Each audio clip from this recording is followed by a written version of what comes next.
Hey everybody, welcome to this week's Q&As. I'm shooting this Thursday morning, so hopefully there was enough time for everybody to get their question in, but if not, please just re-ask in next week's and I'll get to it. Sorry about that, just scheduling stuff this week, but let's jump in and see what we got. First up, Shadow Mask said they're pretty happy they decided early on to build their system around component video. One reason is that powered component video distro amps are cheap, and the $35 solution on Amazon works great for feeding multiple CRTs at once. So I definitely want to address that because maybe you found, a hidden gem distro amp, or maybe you just got lucky. But this is one of these things where when you're talking about analog video and analog audio, if you connect something to a distribution amp, a switch, whatever else, and you don't get any interference, you should be totally good to go. But generally speaking, a cheap solution that you might find could introduce a whole bunch of issues in certain scenarios.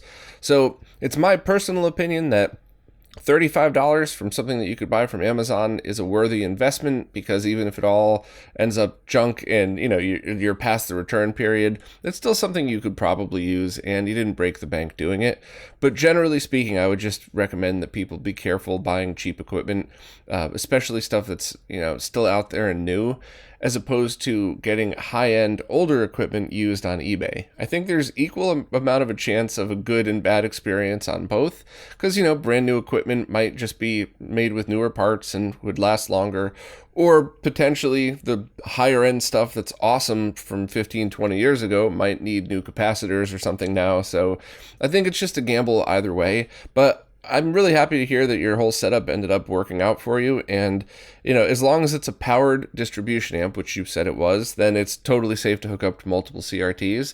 And if you're not getting any interference at all or any hum on the audio, you've won. So congratulations.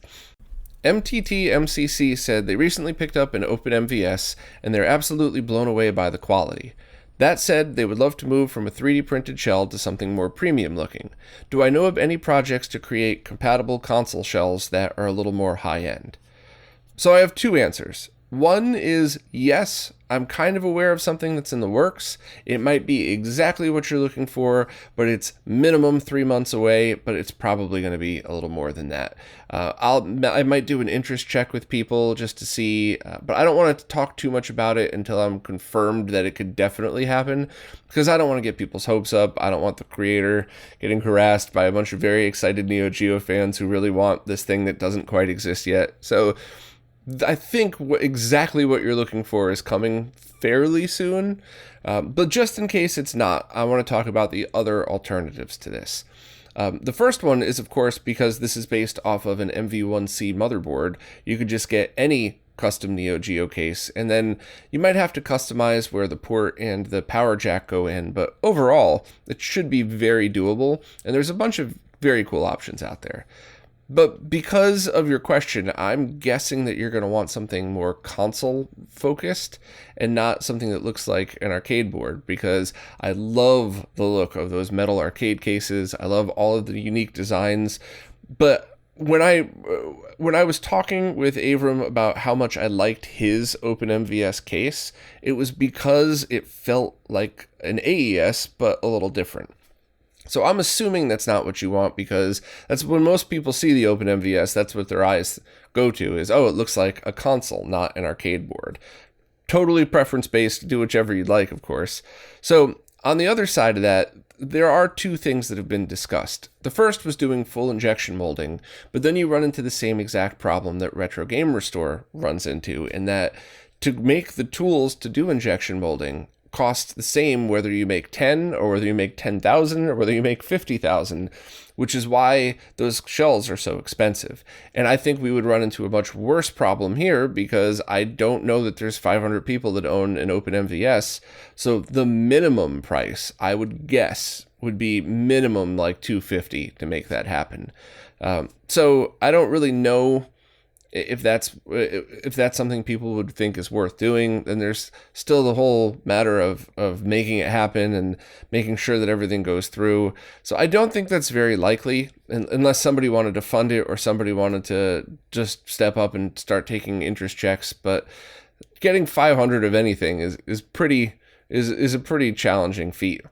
Now, on the exact opposite end, the super high end. I do know of one person who's been making super high-end fancy cut aluminum Mr. cases and arcade sticks, who is considering doing something for the OpenMVS.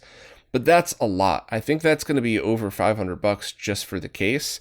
I could be wrong. I'm just kind of going off of memory here. But that's one of those things where it's like, if you want like a hand-signed, numbered, ultra-premium solution for this, that's the one that you would go with, because I don't think there's going to be more than a handful made ever because of the cost.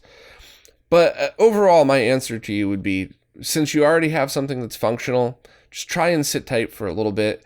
I'll follow up right now, in fact, with the group that might be working on this, because I think what's already been discussed might be the perfect solution for everybody. Everybody except the person who goes, Neo Geo is my favorite console ever. I worked my butt off my whole life, and I have an extra $600 to spend, so I want a custom aluminum case. If that's you, DM me, and I'll hook you up with everything that you need. But I have a feeling that most people are going to want what's probably coming. So sit tight, and I will keep everybody posted on the website, on social media, on everything. And once again, if you want the super custom one, just DM me, and I'll put you in touch. Andrew Przybylski said they've been using a PVM-20L2MD with their analog consoles for a year now via the DAC, but just upgraded to a nice JVC to support their 480p consoles. Their original hardware, RGB modded N64 and GameCube are perfect, but the analog consoles are showing distortions at the top 5% of the screen. They've been told this might be a sync issue. They've eliminated the switch and the DAC from the chain by going direct from the NT Mini via well-shielded cables. How would I approach fixing this? Ideally, they'd want to use both their analog consoles and original hardware with the JVC. So that does sound like a sync issue. The first thing that I would do is check the JVC's owner's manual or service manual and find out if there's any weird specs going on with the sync line on that, or if there's any settings that you could change. The second thing I might look into is attenuating the sync voltage coming out of the analog consoles, because they are a little high, but they're not high enough. I don't think they're high enough to damage any equipment. But if your equipment is looking for a very specific voltage range, adding something like a 470 ohm resistor on the sync line could really help that. Or using like the HD15 to SCART, or any one of those devices that's designed to attenuate sync. So those are basically the first steps in troubleshooting this. Now, luckily, adding a resistor to the sync line won't hurt anything.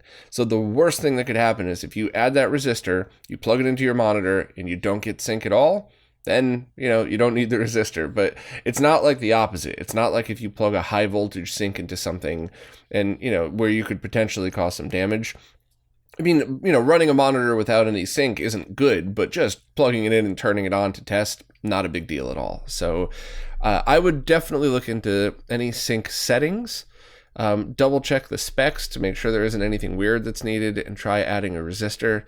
And if none of those things work, then I check back in and we'll try to figure something out. But I too am looking for any Ikegami, JVC, or basically any non-Sony 480p compatible professional video monitor, PVM. So basically I'm looking for the JVC or Ikegami version of a BVM that's multi-sync. And I'd be very happy to trade, because right now all of my testing, all of the archival footage I'm getting of CRTs and masks and stuff like that, it's mostly of Sony stuff. And the only other masks I'm able to photograph are consumer grade TVs. So if anybody out there wants to trade or something like that and has one in good condition, the only requirement is it's got to be, requirements, good condition, 20-inch, and multi-sync. If you have one that's only 15 kilohertz, I'd still be willing to trade, but we'd have to kind of discuss that. So sorry, Andrew, to use your question to pimp my need for my undying addiction for CRTs, but anybody that's seen the CRT wall and knows me knows I'm not a hoarder. Every one of these things has a very specific purpose. A bunch of them are here because they need work. So, and I just haven't had time to get to any of them. But you will never see a scalper situation with me. It's not like I'm going to trade you for something and then flip it on eBay. I would never do that. That, in fact, makes me throw up in my mouth a little when I said that out loud. So anybody that has one for trade or sale, let me know, please, because I definitely need it for more research, especially trying to help out with things like more accurate scanline filters and stuff like that. Earth to Brooks said they just got a cool little 14-inch RF-only CRT, and they're wondering if it's safe to use both the RF out and AV multi-out from a Super Nintendo, PC Engine, or NES at the same time. So basically, is it safe to use RF and composite at the same time? And I'm 99% sure the answer is yes, it is totally safe. I vaguely remember doing some testing myself 6 years ago now, probably longer than that, and I think it's because they each have their own separate discrete amplification system in there. So it's not like the Y cable scenario that I often warn about. I believe the circuitry is in there to make this a safe thing to use. I've personally done it with one chip in Super Nintendo, one chip Super Nintendos, and I've done it a lot for different demos. And I know for a fact that those one chips have a video processing chip in there that's kind of like Nintendo's version of the Sony CXA that does have discrete outputs for everything, so it is totally safe. Generally speaking, though, I mean, I would always err on the side of caution, but I think that's safe. And that's something that I personally would be comfortable doing. So, I'm always nervous to give advice because I don't all of a sudden want a bunch of people's consoles to die because I thought something was safe. But I'm pretty sure that one's safe. It's something I have done and will continue to do for testing and a bunch of other reasons. But I could completely and totally see the appeal of a setup like that, because you send everything RF to the CRT, and then you could send composite video out to like a retro tank for streaming or to a different monitor or something else. So yeah, I'm 99% sure that's safe. But every console is different. There could have been some hacks done on certain revision motherboards. Certain consoles may or may not have the right circuitry for that, but as a general rule, I think you're cool doing that. Adam Ant said, as a guy who likes to mod and repair his own stuff, they follow subreddits like console mods and console repair, and they recently noticed multiple posts about PS3s and the red light or yellow light of death. It's my understanding that once you get these horrible lights, they're incredibly difficult to fix. They have a PS3 that's fully backwards compatible to the PS2 and PS1. Is there anything they could do to prevent this fatal error from happening? So there's a few things, but it's one of these situations where you might want to just wait. I don't think there's anything at the moment, at least, like leaky capacitors that could forever ruin your PS3 or anything like that. I think once you get it, then you have to ask, or you have to kind of figure out what's causing it. And there was a thing a few years ago where people found out that some of the different types of capacitors that were used were causing this, and people thought it was the thermal paste, but it actually wasn't. It was this. And they're kind of complicated to repair. But there is a case, there have been cases of just chips going bad, graphics chips, CPUs, GPUs, whatever. And then you would need to use a reballing machine, which is expensive. You'd have to find somebody that has it.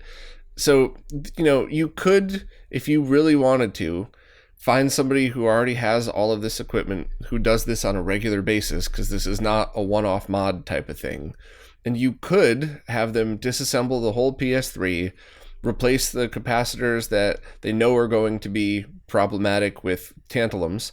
You could have both the GPU and the CPU reballed with new thermal paste, maybe replace all the fans.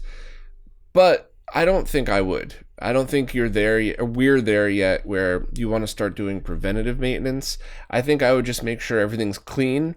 If you hear your fan dying, replace the fan. But overall, keep it in a well-ventilated place and just use it until something happens and then go down that road. But the only thing I wouldn't do is some of the hack fixes that I've heard over the years, like hold a heat gun into the rear vents to try to heat up the thermal paste. That was one of the funny things that people had found, that They thought it was the thermal paste and they thought it was reballing, but it turns out that those capacitors, I forgot what they were called, but this weird kind, react to heat. So if your console gets the red light of death and then you blow a bunch of heat, which is not good for anything inside the console, but it would heat up these capacitors just enough so that they'd work for a little bit and then die again. And that's exactly what happened to me. And I went through somebody that just was awful. They had my console for like a year. I lost so much money in shipping back and forth. So that's the only advice I'd give, is when it does eventually go, whether that's this year or 10 years from now, make sure to send it to somebody who's very familiar with the symptoms, would be able to go in and know exactly where to look and what to look for. And this is another thing that I wouldn't do this yourself unless you had the equipment, because that's a big thing. Any of those reballing machines are required. I'm pretty positive you can't do any of that stuff by hand. Or if you did, it would be a lot of luck involved. So yeah, as far as I know, I wouldn't recommend any preventative maintenance other than basics. Make sure your fan's not dying, clean it out of dust, well ventilated area type of stuff. And if this thing does ever happen to you, just make sure to send it to the right person. 2 questions from James the Naked Snake. I'll answer the second one first because that's the easiest. Would I be able to make a video comparing the quality differences of all the different type of sinks, if any? There is 0 quality difference between any type of sink. That is, the only 2 things that you ever have to worry about, I guess 3 things, are voltage. Is the voltage safe? Is the signal that's going out compatible with your target device? And if you're using shielded cables, you shouldn't have any issue, but if you're not using shielded cables, are you getting any interference? So that's the only quality issue with sync, is if you're using sync on composite on unshielded cables, you're going to get a checkerboard pattern and stuff like that, and probably a loud buzz and stuff too. So that's it. That's the only difference. And I'll link to a video I just did that kind of explains the different cable types, and the entire last half talks about sync and all of that stuff. So that's a better way to elaborate. But that was a misconception of mine when I first started, because, this is 10 years ago now, but I was getting interference with Saturn and Super Nintendo when it was using one type of sync but not the other, and I didn't understand why, and now I do, which is why I put that video together and everything. Also, can I provide any useful tips for organizing a larger retro collection in a small space, ideally while keeping it neat and tidy, but also efficient? So the number one thing is floor to ceiling. So growing up in the burbs, and then, I lived sort of burb adjacent for a while, you have extra space, and you think normal IKEA shelves, you have the top shelf, you have a picture above it and stuff like that. Whereas as soon as I moved to apartments, and especially in my tiny ass New York City apartment, everything was floor to ceiling. So look for shelves that go tall. Look for, depending on what type of games you have, there used to be those CD cases that would rotate. So, you'd be able to put 4 sets of CDs on them, and get creative. So something that you normally might not think of as something that's storage related, you could basically jam your stuff wherever you could possibly fit it. It still kind of blows my mind when I look around the office now and see all the stuff I have here and go, I can't believe I found ways to put all of this crap in my New York apartment. So you just got to get really creative and have an open mind. If you look at a piece of furniture that's supposed to have dishes and glasses in it, and you kind of sort of have half of that filled, move all this, like the dishes and glasses, to the glass part where you could see, and then underneath, when you open it up, have all of your video game controllers or something. But keep an open mind, be creative, and use every inch of wall space possible. And that's pretty much it. Other than that, you could, depending on how good you are with woodworking and stuff, you could build yourself some pretty awesome customized shelves and have the right depths and all of that different stuff. But for me personally, a saw and a piece of wood, I look like high school shop class at best. So for me, I just bought the cheapest off-the-shelf stuff and kind of got creative there. Quantum Guitar is hoping to play Trials of Mana with an English language translation patch on original hardware, but wants the most cost-effective solution possible. Normally they would just want to pick up an FX Pack Pro, but they don't want to spend $235 just to play one game, which is totally understandable. But luckily there are much cheaper options available that will totally do what you need. first and foremost, if this is a really special game to you, that you want the original Super Famicom version, you want to know that you own the original, but you want it English language, you could have a patched ROM added to it. Voltar did a video on it. Voltar also sells the adapter boards, I believe. You just have to have the ability to flash the ROM chips and, of course, to do the soldering. But that's certainly a way to do it that would work pretty well if you're using an NTSC system. And I think that's really great if you want that collector-y feel of having your own cartridge. Cost would totally depend on if you could do the work yourself, if you have to pay somebody to do it, but that's pretty cost-effective.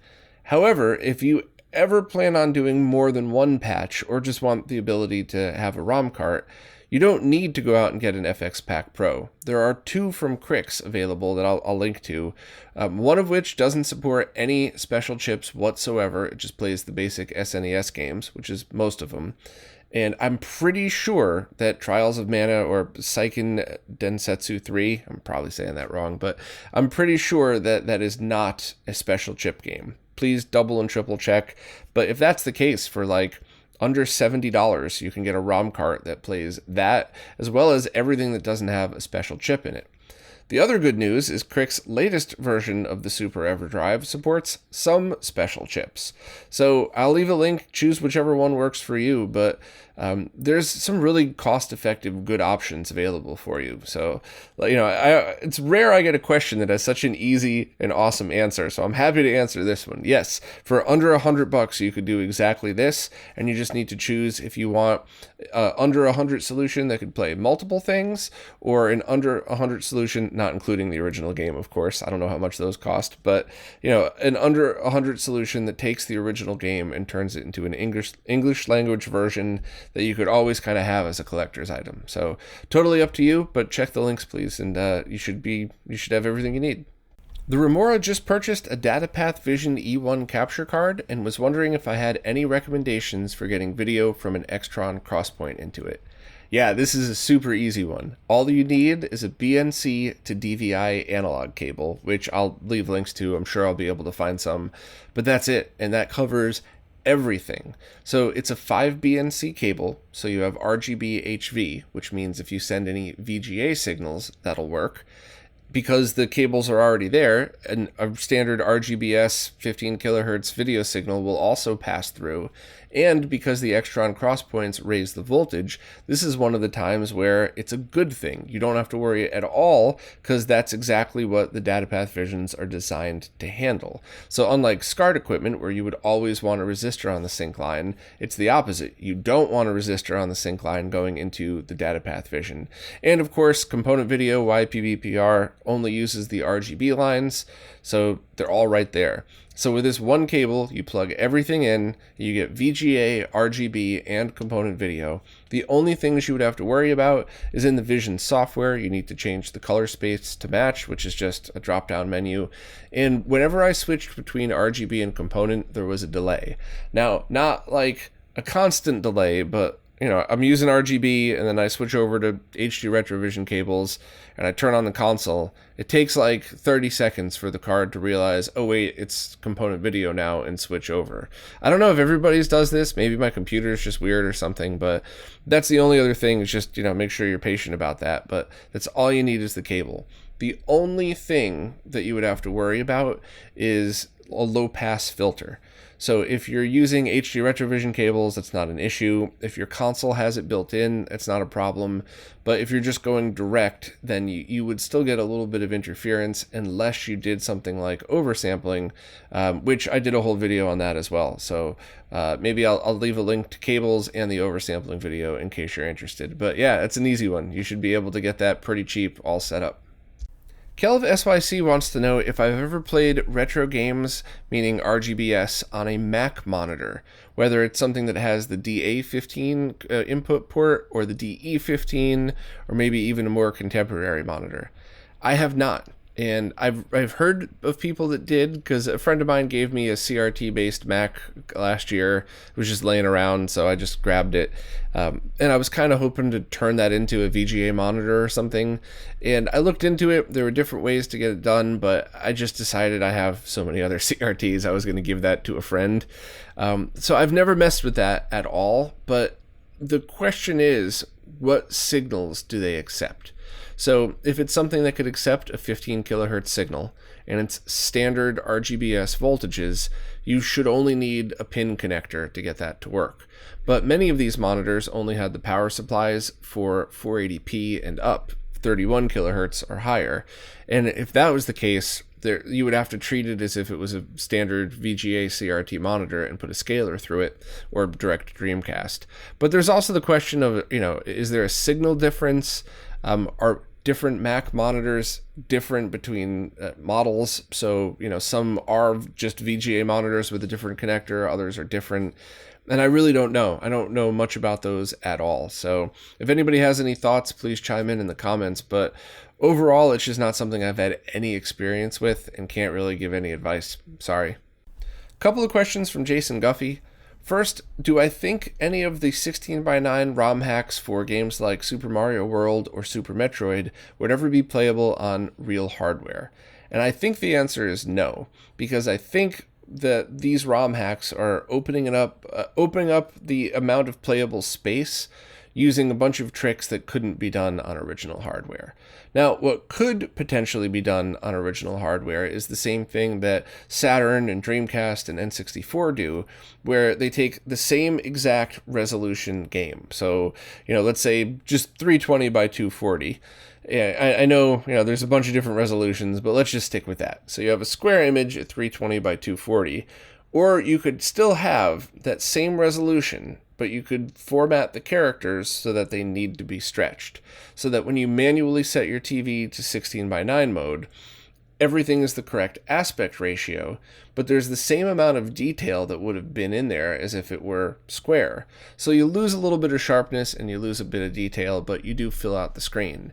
And for higher resolution games like Dreamcast, I thought it was a perfectly good solution. I really enjoyed playing Rayman in widescreen just because it felt like a modern game, and especially if you use something like a DC Digital that could double the resolution, it really makes up for it. But for 2D graphics games, 16-bit, I don't really know if that would translate well. So it's possible, but in its current form, it would require a lot of effort that I don't know if anybody would go through the trouble to do, because you would have to use the FX Pack Pro or Mister to recreate whatever things are being done to the chip, virtually in the emulation to allow it to add that extra detail.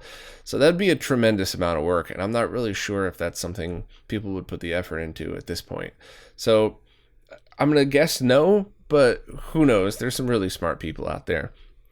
Also, Jason's been liking the interviews lately and are wondering what other YouTubers or just people that happen to make videos that I'd recommend, or people that I'd want to have a podcast with or interview or whatever you want to call them. I don't really actually know the right way to describe it, because sometimes it's interviews, but most of the time it's just a conversation that I think other people might be interested in. And sometimes people are. So podcast, I guess, if you will. But, anybody that I stumble across that I think is relevant, I would post on RetroRGB.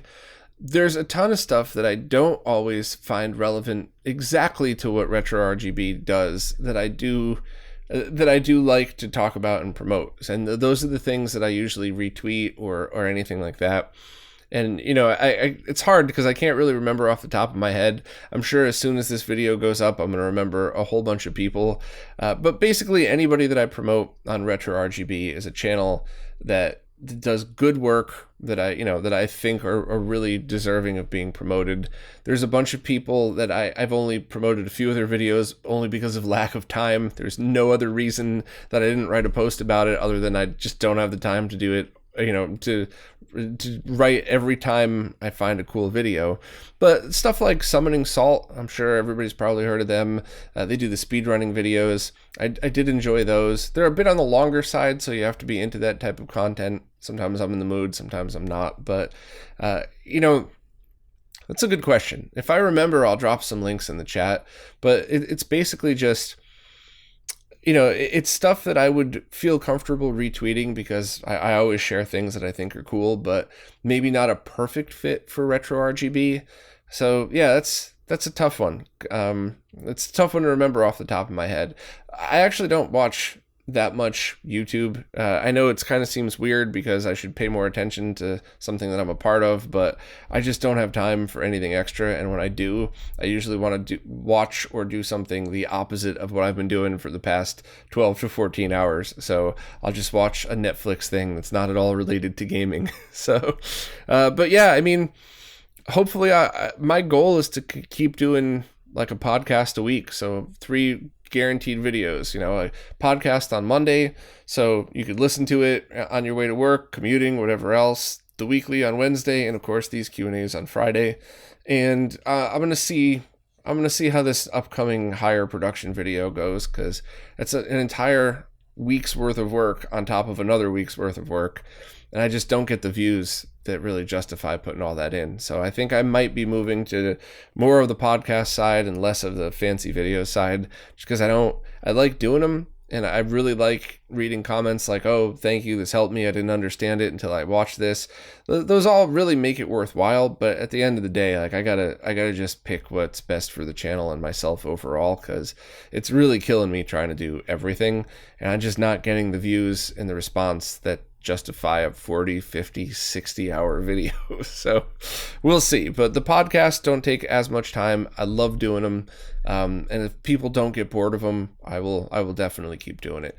The only thing to politely remind everybody is, if you, especially people who I've done podcasts with, if you see low video views, that doesn't mean people didn't like it. All of those longer form podcasts get more listens than they do video views, which makes perfect sense to me, because that's how I would want to listen to that.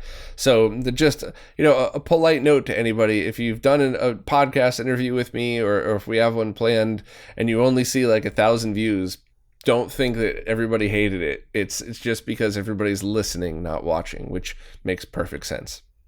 Sal said over the pandemic, they've spent a lot of time modding all 30 of their consoles to output either RGB or HDMI. But due to part shortages, they've been waiting since early summer for SNES C-Sync SCART cables from Insurrection Industries. Without them, they have a bunch of systems that are just sitting on the shelf. Any inside info on when they might be available, or a worthy alternative?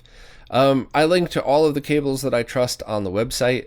I'm only human. I can't check every cable every time a new manufacturing order has been made, so I'm sure there's a small chance you might get a defect here and there, but generally speaking, those are solid recommendations from good companies, all of them. So I will drop another link to the SNES section that has the cables in there, but any of those are good choices. I have all of them because I have so many cables here for all of the right reasons. So I have all of that stuff. I've tested them. They all perform really well, and anyone that's in stock, you should be able to pick up. Also, as long as they're shielded cables, they don't necessarily have to be C-Sync. Now, depending on your setup, that might be something that's still beneficial to you. That might be something you just want to have because you've set everything up properly, so you don't have to worry about plugging in a bad cable. But if you have a bunch of cables in stock from one company that are shielded and sync on composite or sync on Luma, those will totally work as well. So that's the only other suggestion I have. So I'll drop links to those. Modding all 30 consoles, that's awesome. That's a big undertaking. So, if you're on social media, definitely post pictures when all that stuff gets working. Well, that's it for this week. If you're new to these Q&As, ask any question you like wherever it is you support in the latest Q&A post, because the way the services work, I can't really figure out what's a new question on an old post, and I really just like scrolling through in real time and answering them like I do here.